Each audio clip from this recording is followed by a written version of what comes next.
A igreja pode se assentar. Irmãos, vamos abrir a palavra do Senhor nessa manhã, no texto de Êxodo, capítulo 24. Êxodo 24. Na semana passada nós começamos vendo dos versículos 1 a 8, que descreve um momento muito importante na aliança entre Deus e Israel. Um dos momentos mais centrais, não só no livro de Êxodo, mas eu diria que quase em todo o Antigo Testamento. Momento que Deus instruiu ali, então, Moisés a subir ao Senhor junto com Arão, com Nadab, com Abiú, com 70 daqueles anciãos de Israel, mas somente Moisés poderia se aproximar, os outros deveriam adorar à distância. E então Moisés volta e relata ao povo as palavras e as leis que o Senhor havia dito, e o povo respondeu unanimemente, você lembra? Tudo o que o Senhor ordenou, nós faremos. Esse era o compromisso da aliança, que naquele momento ali Moisés constrói um altar, ele erige 12 colunas que representavam as 12 tribos de Israel, enviou os jovens com holocaustos, sacrificaram aqueles novilhos, ele pega aquele sangue, você lembra? Coloca em bacias, uma parte daquele sangue ele asperge sobre o altar, simbolizando o relacionamento com Deus, mas uma parte ele asperge sobre o povo, aquela cena sangrenta, na qual o povo agora responde novamente que tudo o que o Senhor falou, eles fariam e obedeceriam, porque o sangue que dá acesso a Deus foi aspergido sobre eles, o sangue que limpa e perdoa e purifica pecados. E agora então, nós nos voltamos novamente para essa cena, para a continuidade dela. Nós decidimos quebrar essa perícope, que seria dos versículos 1 a 18, em duas partes, para facilitar a compreensão dos elementos. E eu peço que você agora, a partir do versículo 9 até o versículo 18, ouça com atenção a leitura da palavra de Deus. E subiram Moisés e Arão e Nadab e Abiú e 70 dos anciãos de Israel, e viram o Deus de Israel, sob cujos pés havia uma como pavimentação de pedra de safira, que se parecia com o céu na sua claridade. Ele não estendeu a mão sobre os escolhidos dos filhos de Israel, porém eles viram a Deus e comeram e beberam. Então disse o Senhor a Moisés: sobe a mim ao monte e fica lá. Dar-te-ei tábuas de pedra e a lei e os mandamentos que escrevi para os ensinares. Levantou-se Moisés com Josué, seu servidor, e subindo Moisés ao monte de Deus, disse aos anciãos: esperai-nos aqui até que voltemos a vós outros. Eis que Arão e Hur ficam convosco. Quem tiver alguma questão se chegará a eles. Tendo Moisés subido, uma nuvem cobriu o monte, e a glória do Senhor pousou sobre o monte Sinai. E a nuvem o cobriu por 6 dias. Ao 7º dia, do meio da nuvem, chamou o Senhor a Moisés. O aspecto da glória do Senhor era como um fogo consumidor no cimo do monte, aos olhos dos filhos de Israel. E Moisés, entrando pelo meio da nuvem, subiu ao monte e lá permaneceu 40 dias e 40 noites. Essa é a palavra do Senhor. Vamos orar mais uma vez, abaixe a sua cabeça. Senhor Deus, nós estamos diante da aliança e da manifestação da glória de Deus. Ajuda-nos nessa manhã, Senhor, a entender os elementos aqui contidos, para que o adoremos melhor, em espírito e em verdade, em nome de Jesus. Amém. Crianças, se vocês quiserem fazer um desenho, vocês podem desenhar como se fosse um artista pintando um quadro, sabe? Com um pincel na mão e um quadro bem bonito. E vocês podem desenhar nesse quadro também alguma coisa bem bonita da natureza, que vocês achem bem bonita nesse quadro, tá? Qualquer coisa que vocês queiram, vocês podem pedir ajuda para o papai e para a mamãe também. Meus irmãos, alguns fenômenos são tão fascinantes e hipnóticos que, se nós estivéssemos diante deles, seria difícil desviar o olhar. Eu não sei se alguém já viu alguma aurora boreal ao vivo e a cores. Eu nunca vi, mas dizem que é um espetáculo. Quando aquelas partículas que ficam na atmosfera, justamente nas regiões mais polares do mundo, iluminadas de uma maneira especial pelos raios solares, produzem cores vibrantes, como se fosse um cinema a céu aberto. Erupções vulcânicas, daquelas que a gente vê de vez em quando nos jornais passando, aquele fluxo de lava, aquela explosão de cinzas e gases de um vulcão, que nos deixa aterrorizados quando a gente vê aquele espetáculo da natureza. Quando você vê talvez aquelas cenas das visões subaquáticas de recifes de corais, com a sua biodiversidade colorida, vibrante, cativante, ou tempestades de areia no meio do deserto, aqueles paredões quase intransponíveis, quando a gente vê, aquilo nos deixa estupefatos, ou a cena de satélite de furacões e tufões, e a grandeza deles e o tamanho deles em relação à própria Terra, aquilo nos assusta. Meus irmãos, e imaginar que essas coisas na natureza, por mais grandiosas que sejam, são apenas facetas, demonstrações pequenas de uma glória muito maior e muito superior daquele que está por trás das cortinas, daquele que está por trás dos bastidores, causando, criando, fazendo todas essas coisas acontecerem, coisas que nos assombram, mas são apenas parte da criação, não são o Criador. E esse texto de hoje, meus irmãos, fala que nós estamos olhando para a glória daquele que está por trás de tudo, daquele que causa todas as coisas, e cuja glória só pode ser devidamente apreciada se nós olharmos para essas facetas, para esses elementos, como alguém que entra no museu e vê um quadro, e só vai ser capaz de apreciar a beleza desse quadro se nós entendermos um pouco da técnica envolvida. É ou não é verdade? Não é isso que acontece com a gente quando você é convidado para ir no museu, e aí todo mundo fala, nossa, que quadro bonito, e você olha e vê que há uma certa beleza, mas talvez aquilo não te fascine tanto quanto se você soubesse qual foi a técnica da pincelada, como é a simetria, como é a composição, o equilíbrio de cada uma dessas partes. Meus irmãos, eu e vocês só seremos adoradores à altura do que Deus quer de nós em relação à sua glória, se nós tivermos condições de interpretar os elementos do quadro, as facetas que nos são dadas e devem ser interpretadas adequadamente. Nesse quadro da glória de Deus que nessa manhã deve ser contemplado, que nos é dado dentro dessa cena da aliança, existem 6 técnicas, 6 elementos dessa composição que devem ser compreendidos para a gente apreciar melhor o nosso Deus.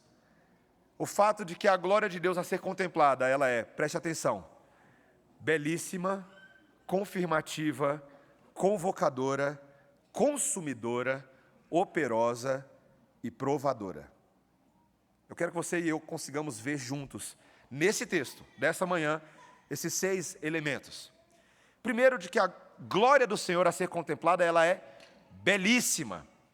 Depois dessa cena toda que nós vimos, do povo aspergido então com o sangue dos animais, nós vemos então agora Deus novamente virando para esse Moisés, Arão, Nadab e Abiú e os 70, e permitindo então que eles subam. Está aí no versículo 9, veja aí.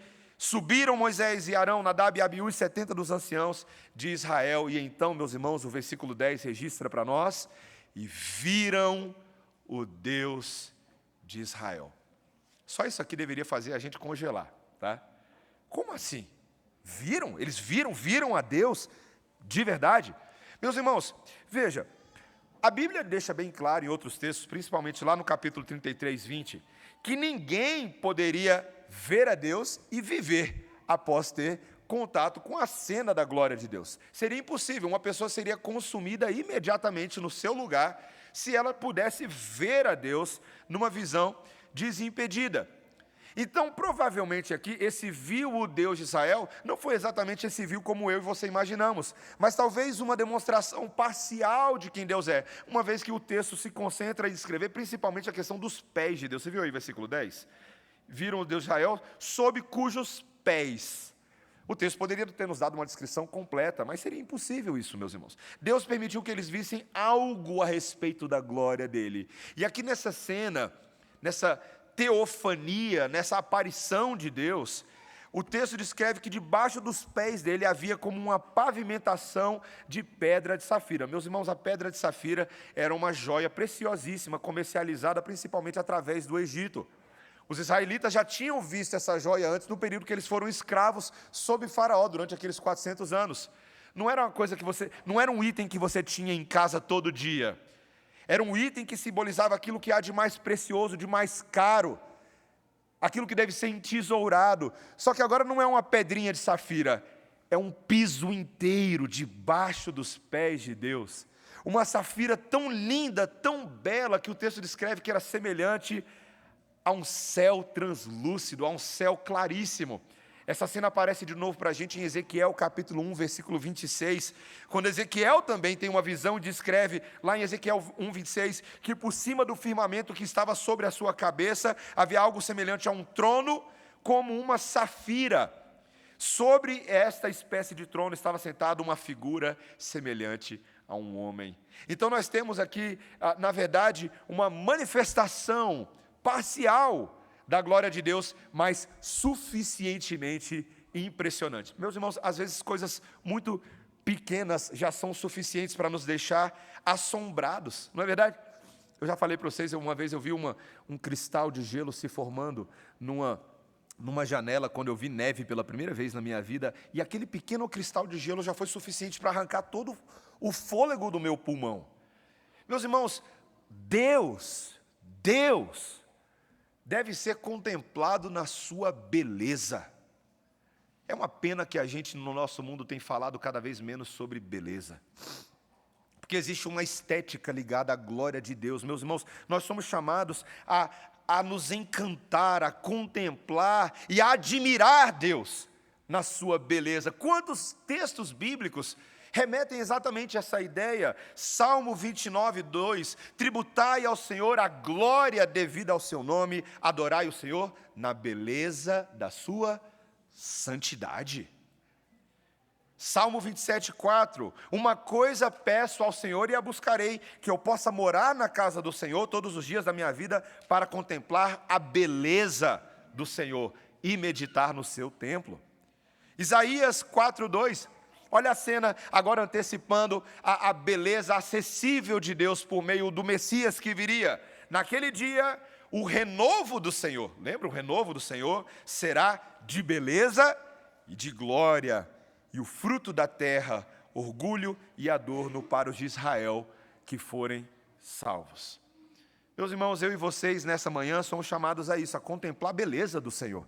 E muitas vezes a nossa vida, ela não está funcionando da forma como deveria ser, porque nós temos perdido a oportunidade de olhar para Deus e adorá-lo e descansar na beleza da santidade dEle. A glória de Deus nos convida nessa manhã a contemplar, a parar o que você está fazendo, afastar-se das preocupações que te assustam e te assombram, das ansiedades, abrir os seus olhos e pela fé contemplar a beleza de Deus, a beleza do Senhor. Porque, meus irmãos, nessa manhã, em segundo lugar, essa mesma glória está confirmando, é o segundo aspecto dessa glória, é uma glória confirmativa da aliança, é o segundo ponto. O texto diz no versículo 11, veja aí, ele não estendeu a mão sobre os escolhidos dos filhos de Israel, porém, eles viram a Deus e comeram e beberam. Meus irmãos, o versículo 1 já tinha deixado claro que os líderes de Israel que estariam na presença de Deus, eles não poderiam se aproximar, com exceção de Moisés. Mas ainda assim, algo fascinante acontece quando eles sobem, eles olham a beleza de Deus, eles fazem uma coisa estranha, eles se sentam para comer e beber. Talvez você fique imaginando uma cena parecida com você assistindo um filme, comendo uma pipoca, alguma coisa assim, mas não é isso, meus irmãos. No Antigo Oriente Próximo, muitas vezes, os tratados de aliança que eram estabelecidos entre dois povos, ou entre um suzerano e um vassalo, ou entre dois parceiros que entravam num ato contratual, era confirmado, era selado por uma refeição de aliança, uma refeição pactual. Então, literalmente, quando você assinava o contrato, era comum duas pessoas agora se sentarem para comerem juntos. E é isso que está acontecendo aqui. Eles sabem que eles estão entrando em aliança com Deus. Deus está renovando o chamado ao compromisso. Então eles se sentam para comer e beber na presença do Senhor. E meus irmãos, isso também é fascinante. Isso é algo a ser contemplado. Como que alguém poderia, depois de ver a Deus, sentar-se na presença dEle para comer e beber? Mas não foi exatamente isso que Jesus escreveu, quando Ele falou sobre a sua própria missão como Messias, que Ele viria para convidar pecadores à sua presença e estender uma mesa na presença deles para que eles tivessem comunhão com Deus? A aliança não consiste justamente numa comunhão bela, acessível, e estonteante. Meus irmãos, que coisa maravilhosa. O pastor Joel Bick, justamente num comentário dele em cima do texto de Êxodo, ele diz o seguinte: essa aliança que nós estamos vendo é um vínculo que une o céu e a terra. Estes homens, o pastor Joel Bick diz, não viram a essência divina, que é invisível, Colossenses 1,15, mas um sinal da sua presença pactual com o seu povo, um antegosto da encarnação. O fruto da aliança é a comunhão com Deus. Não é isso, meus irmãos, que o Salmo 133, versículo 1 diz? Ó, como é bom e agradável viverem unidos os irmãos. E essa unidade entre nós não começa conosco, começa na unidade nossa com o Criador. Ele prepara a mesa para o seu povo e assim o povo se senta à mesa e tem comunhão uns com os outros. A ceia do Senhor, quando você pensa justamente na ceia do Senhor, e agora nós temos feito de tal maneira que quando nós distribuímos os elementos, os presbíteros vêm e passam a bandeja, e você vai passando aquela bandeja para o lado um do outro. Pode parecer nada, né? Só passar uma bandeja. Mas, meu irmão, minha irmã, lembre-se que você está tomando do vinho e comendo do pão com o seu irmão que está ao seu lado. E você tem um dever de ter comunhão e conhecer os seus irmãos. Eu tenho uma dificuldade muito grande, meus irmãos, quando você diz que vem à igreja para assistir culto, mas não para ter comunhão com Deus e com seus irmãos. Se você está entrando e saindo da igreja sem falar com ninguém, você provavelmente está sendo egoísta. Ah, mas ninguém vem falar comigo. Ué, qual é o problema? Vai e fala você. Ah, mas eu não fui acolhido na igreja. Não tem problema, vá você como mandamento de Deus e acolha outros. Cumpra o seu mandato de comunhão com outros. Não use isso como desculpa para falar assim, eu vou mudar de igreja porque aqui eu não conheço ninguém. Não, isso é pecado do seu coração e egoísmo. Você que tem que mudar.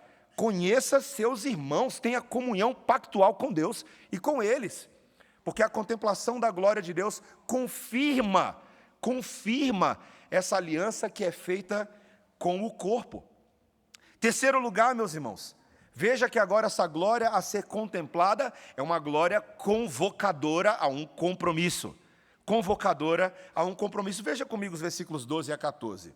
O texto diz então que o Senhor disse a Moisés: sobe a mim ao monte e fica lá. Dar-te-ei tábuas de pedra e a lei e os mandamentos que escrevi para os ensinares. Então levantou-se Moisés com Josué, seu servidor, e subindo Moisés ao monte de Deus, disse aos anciãos: esperai-nos aqui, até que voltemos a vós outros. Eis que Arão e Ur ficam convosco, quem tiver alguma questão se chegará a eles. Então, meus irmãos, concluída a cerimônia formal de aliança, nós agora passamos para uma segunda parte do livro de Êxodo, justamente aqui, do versículo 11 para o versículo 12, que agora é a parte onde nós vamos ter todas as instruções e as orientações de Deus em relação ao culto, ao tabernáculo, ao serviço e à adoração. A partir desse momento agora, no livro de Êxodo, Deus vai trazer Moisés para detalhar a Moisés, dar os elementos mais específicos de como a vida de adoração ia acontecer em Israel. E Moisés é convocado nesse momento a ser o comunicador comprometido dessas verdades. Meus irmãos, a coisa é tão séria que Moisés fala: gente, eu vou subir de novo, eu tenho que subir.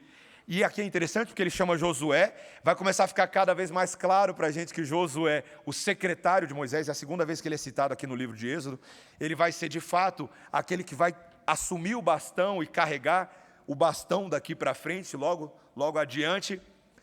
Mas é interessante que Moisés vira e fala assim: se vocês, povo de Israel, tiverem qualquer demanda, Arão e Ur vão ficar aqui embaixo para resolver, porque quanto a mim, eu e Josué vamos subir para a gente receber da parte de Deus aquilo que devemos receber. E, meus irmãos, vocês lembram do contraste que vai acontecer aqui agora?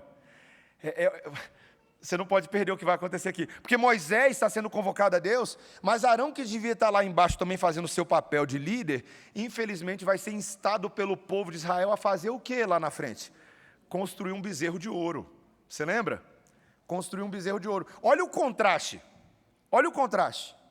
O povo lá embaixo comprometido com um bezerro de ouro. E Moisés lá em cima comprometido com Deus. Meus irmãos, esse texto é tão sério. Porque esse texto mostra o contraste do que pode vir a acontecer dentro do próprio povo de Deus. Todos estes são o povo de Deus. mas um é convocado a um compromisso radical com o Deus verdadeiro, e outro acha que pode negociar a adoração com o bezerro de ouro. Eu não vou entrar tanto nisso agora, mas a gente sabe que o primeiro mandamento está em jogo aqui. Não terás outros deuses diante de mim. Meus irmãos, a aliança, a glória do Senhor que tem que ser contemplada, é uma glória que tira você da posição de neutralidade e coloca você na mesma posição que Josué falou lá no final do capítulo 24 de Josué. Ele fala assim, Israel, vocês vão ter que escolher a quem vocês vão servir, a quem vocês vão servir. Eu e minha casa serviremos ao Senhor. Não existe neutralidade, meus irmãos. É impossível que alguém contemple a glória de Deus e ache que ele pode ficar inerte, impassivo diante disso. Essa glória é uma glória convocadora a um compromisso. Na semana passada, tanto no meu sermão quanto no sermão do reverendo Lucas, na semana retrasada, nós abordamos a importância de nós não flertarmos com o mundanismo. E, meus irmãos, nós temos estado preocupados com isso.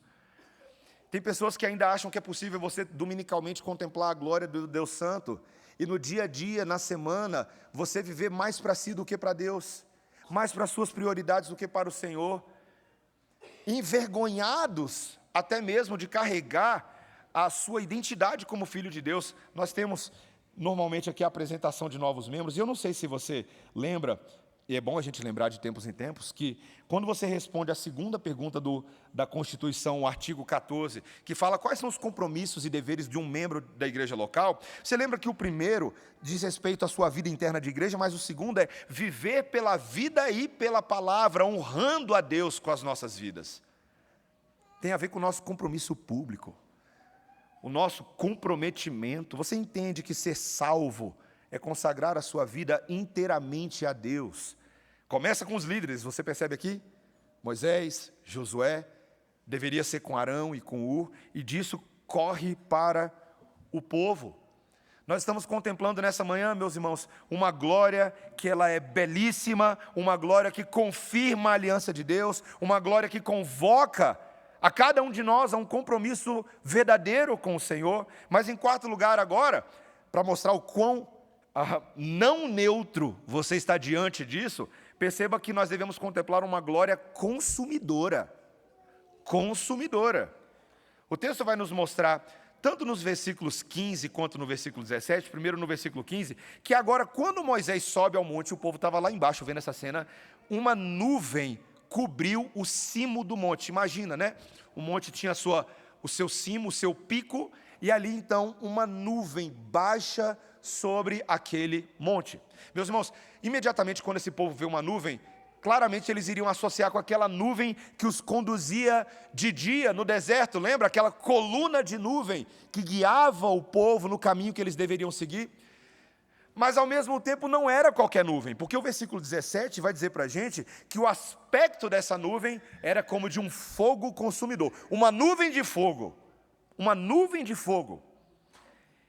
E meus irmãos, aqui a coisa fica um pouco mais traumática para Israel, porque quando eles pensam em fogo consumidor, nuvem de fogo, eles lembram exatamente daquela cena lá do capítulo 19, quando eles foram convocados aos pés do Monte Sinai, mas não podia nem chegar perto, qualquer animal que tocasse no monte seria consumido, mas o monte inteiro pegava fogo. Você lembra daquela cena? Trovões, relâmpagos, clangor de trombeta.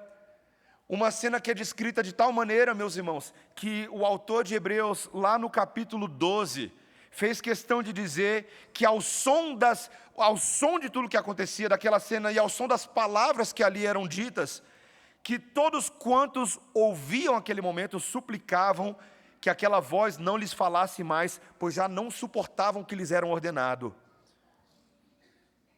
E o texto, tanto de Êxodo 19 quanto de Hebreus, nos diz que naquele momento Deus, que é fogo consumidor, estava se revelando. Um comentarista coloca da seguinte maneira, fazendo uma espécie de paráfrase aqui do texto de Êxodo 12. Ele diz o seguinte: portanto, não tapem os ouvidos. Veja, o texto de Hebreus fala sobre isso, mas aqui eu estou parafraseando. Não tapem os ouvidos para o que vocês estão ouvindo, não fechem os seus olhos para o que vocês estão vendo. Porque Deus é fogo consumidor. Se os que ignoraram as advertências terrenas não escaparam, o que acontecerá se virarmos as costas para as advertências do céu? Meus irmãos, seria tão mais fácil pregar um sermão mais leve. Eu confesso para vocês, eu manteria minha amizade com vocês, ninguém ficaria com raiva do pastor Mateus. Mas o meu papel nessa manhã, meus irmãos, não é falar a vocês o que me agrada, é falar o que agrada ao Senhor. E o Senhor, que é fogo consumidor, é o mesmo Deus que, por sua misericórdia, nos fez chegar não somente às bases do Sinai, mas ao Monte Sião, a assembleia dos justos arrolados no livro de Deus. E por meio de Cristo nos foi entregue não um reino de ira, mas um reino de ira resolvida na cruz. Um reino inabalável, o qual o autor de Hebreus nos convoca a reter. Retenhamos um reino inabalável. Meus irmãos, vocês conseguem entender como nós devemos ter gratidão? Porque o Deus que é fogo consumidor nos chama a adorá-lo pessoalmente, com reverência, com adoração na presença dEle.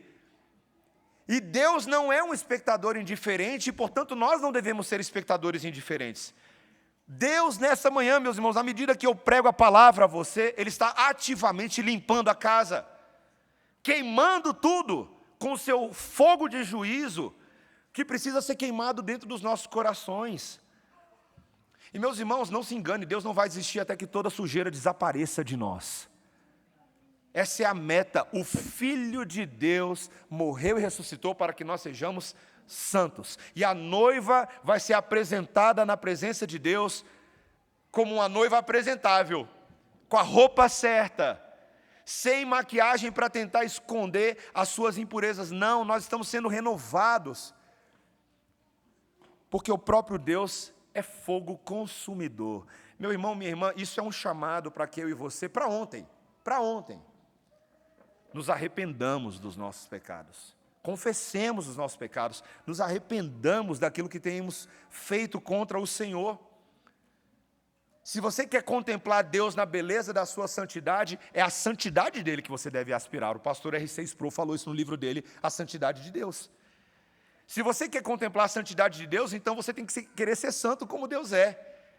E isso envolve um compromisso pessoal de não empurrar para baixo do tapete do nosso coração as impurezas e tentar viver com Deus como um povo dividido, de ânimo dobre, que quer servir a dois senhores, quer servir o mundo e quer servir a Deus, quer servir as riquezas e quer servir a Deus, quer servir o seu próprio coração e servir a Deus. Isso será impossível. A contemplação da glória de Deus significa contemplar o quão consumidor Ele é. E o texto de 1 Coríntios capítulo 3 nos diz, justamente no dia do juízo, as nossas obras serão chamuscadas por esse fogo para ver o que perdura. Mas, meus irmãos, em quinto e penúltimo lugar, veja que essa glória a ser contemplada é uma glória também que mostra Deus trabalhando em nosso favor para que essas coisas sejam possíveis. Em outras palavras, a contemplação de uma glória operosa de Deus. Operosa de Deus. Porque o versículo 16 agora vai dizer que a glória do Senhor pousou sobre o monte em forma de nuvem, mas você viu aí a duração de tempo? Você viu aí o tempo registrado? Durante um período de 6 dias. 6 dias.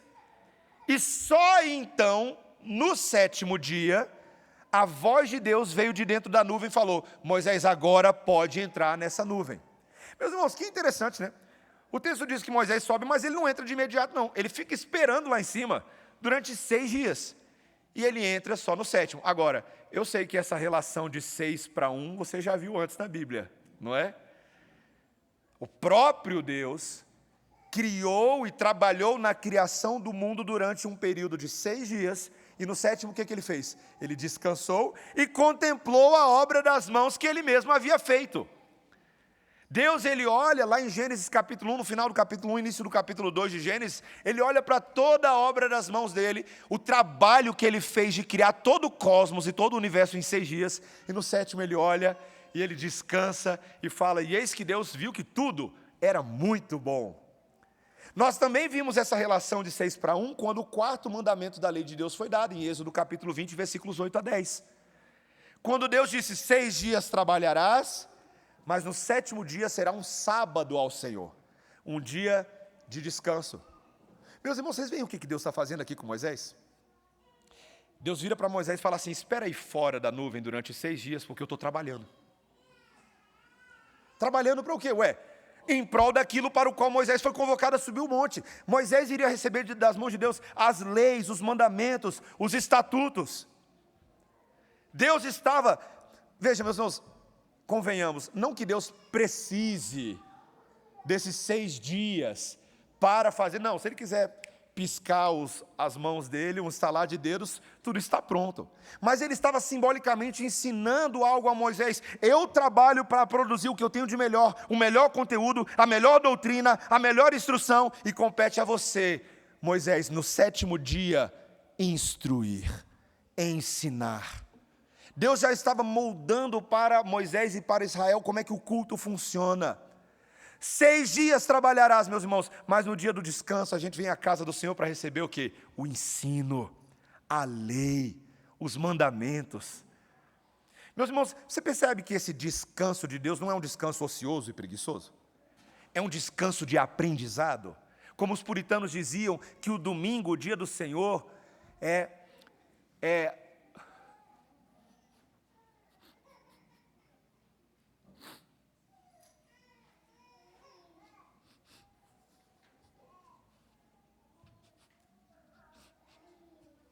Precisei deixar a Débora e a Melissa no hospital agora de manhã. Porque a Melissa está doente, teve dificuldade de dormir de noite. Aí a gente ficou na dúvida se ia levar ela de madrugada no hospital agora de manhã. E aí agora de manhã, quando a gente acordou, a Débora falou: filha, a gente tem que levar você no hospital. E ela começou a chorar. Eu falei: filha, por que você está chorando? Porque eu queria ir para a igreja ouvir a pregação da palavra. Eu queria ir para a escola dominical aprender, papai.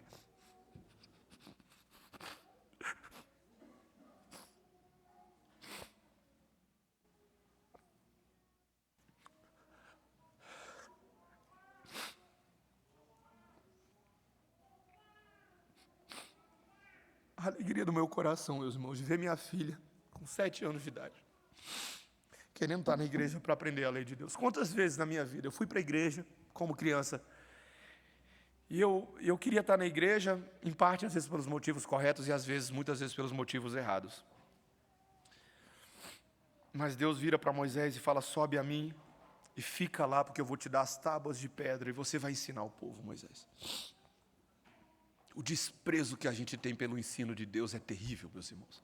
A gente chega atrasado no culto, a gente fica conversando lá fora quando o diácono manda entrar. A gente acha que é mais uma coisinha que a gente faz no domingo, e quando a gente não está afim, fica em casa assistindo as Olimpíadas, pecando contra Deus. Que vergonha, povo de Deus. Isso se aplica a mim também, tá? Que vergonha, a gente deveria corar de vergonha, botar a nossa boca no pó. Porque no dia que eu e você estivermos na presença de Deus, não vai ter segunda chance. Chegue na hora, crente, para o culto. Larga de ser vagabundo espiritual. Tem que ficar aqui dando bronquinha, eu e Biso aqui na frente da igreja, constrangido, porque chega na hora do sermão, entra aquela multidão de pessoas ali atrás, e minha filha chorando porque não pode estar. É uma vergonha para mim e para vocês. Eu não estou muito interessado no que você está pensando de mim nesse momento, não. Estou só falando o que o texto bíblico diz para mim e para você.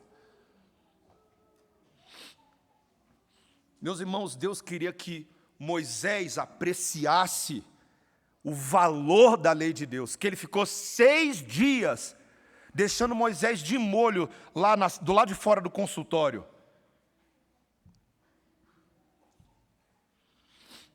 E aí ele vira e fala assim: e agora, Moisés, você vai ensinar essa lei, então ensine valorizando com esmero, com amor, com alegria.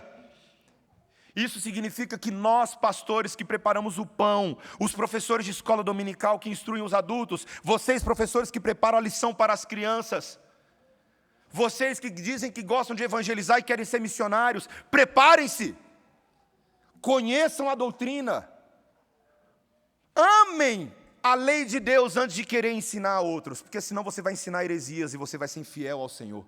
Conheça a verdade. Ame a palavra do Senhor. Se o próprio Deus gasta 6 dias preparando o sermão dele, quanto mais nós. A contemplação da glória de Deus, meus irmãos, envolve esse dia de ensino, de deleite, de reverência por Deus. E por fim, meus irmãos, eu termino o meu sermão dizendo que a contemplação da glória do Senhor, ela vai nos provar. Ela vai nos provar. Versículo 18. Acompanhe comigo a leitura do versículo 18. E Moisés, então entrando ali pelo meio da nuvem, subiu ao monte e lá permaneceu 40 dias e 40 noites. Depois dessa cena, então, meus irmãos, Moisés entra pelo meio da nuvem. E mais uma vez, mais um número que eu e vocês já vimos antes. 40 dias e 40 noites. Imediatamente eu e vocês somos lembrados que essa permanência de Moisés, 40 dias e 40 noites, é muito tempo. Mas nos lembra do tempo que a arca de Noé ficou sobre as águas do dilúvio, boiando. Os corações de Noé e sua família dentro daquela arca, os únicos que foram preservados em toda a humanidade que foi destruída pela violência da ira de Deus, estavam ali aflitos, expectantes em Deus, sendo testados na sua fé. Nós nos lembramos que esse número 40 apareceria de novo no período de 40 anos em que esse povo, esse próprio povo, ficaria no deserto, vagueando, sendo testados, sendo provados por Deus, se de fato eles confiavam naquele que os levaria para dentro da terra prometida.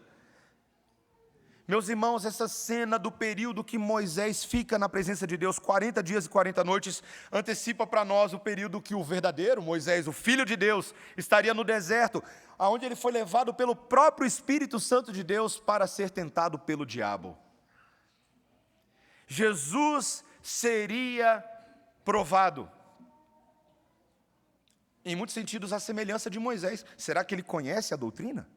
Será que de fato ele, sendo Deus, mas sendo homem, ele vai ser o varão aprovado por Deus? Será que ele vai ser capaz de aplicar a doutrina na própria vida dele, no momento que ele for tentado por Satanás?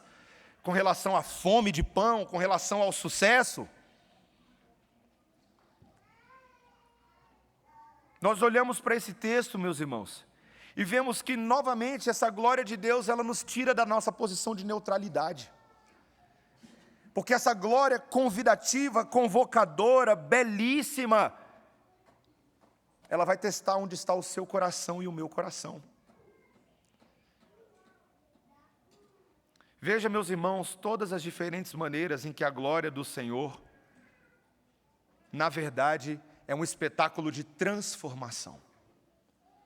Ela nos ensina a admirar aquilo que é belo, porque nós, por natureza, não fazemos isso. Ela confirma a aliança da parte de Deus para conosco, porque nós jamais faríamos esse movimento de buscar Deus em aliança. Ela convoca cada um de nós a um compromisso radical, não de fazer bezerro de ouro, mas de adorar o único e verdadeiro Deus. Ela nos lembra que Deus é um fogo consumidor de pecados, e que ninguém verá Deus se eu não for purificado por Ele. Ela nos mostra que ao mesmo tempo Deus está trabalhando em nosso favor ao nos dar uma lei tão bem preparada e que está sendo ensinada a nós. E é um Deus que vai provar a nossa fé por meio de Jesus, por meio daquele que foi tentado em nosso lugar. Meus irmãos, eu confesso, eu preparei esse sermão, eu fiquei com medo de pregar esse sermão, eu falei, eu não sei se eu tenho condições de pregar esse sermão. Às vezes o nosso acesso a Deus parece tão impedido pela realidade de que nós somos. Você sabe o que eu estou falando, você e eu somos pecadores.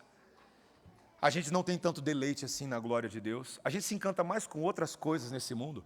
E somos mais rapidamente seduzidos por outras coisas do que pelo próprio Deus. Mas, meus irmãos, eu fico tão feliz porque Deus, que mostra a sua glória, também decidiu acessibilizar tudo isso para a gente. Era mais difícil para aqueles primeiros do que para nós, sabia? Num certo momento, Moisés precisou colocar até mesmo um véu diante do rosto dele, e a ele, e somente a ele no Antigo Testamento, foi dado o privilégio de uma hora ver as costas de Deus. E nisso ele viu a bondade do Senhor. Você lembra dessa cena? Ele viu as costas de Deus. Mas a gente gira a chave do Antigo para o Novo Testamento e tudo aquilo que nos era oculto em Deus agora nos foi dado gratuitamente no amado, quando Deus encarnou e veio caminhar e habitar entre nós e vimos a sua glória, glória como do unigênito do Pai. Então tudo aquilo que seria impossível a nós, no nosso achegar a Deus, Deus se achegou a nós. Ele veio até nós, escondendo no corpo humano todo o fulgor da sua glória. Jesus não perdeu glória quando ele veio. É um erro teológico quando a gente diz que Jesus, quando fala que ele esvaziou-se da sua glória, que ele perdeu glória. Ele não perdeu glória nenhuma. Se ele perdesse glória, ele deixava de ser Deus. Ele não tem como perder glória. Ele escondeu a sua glória num corpo humano.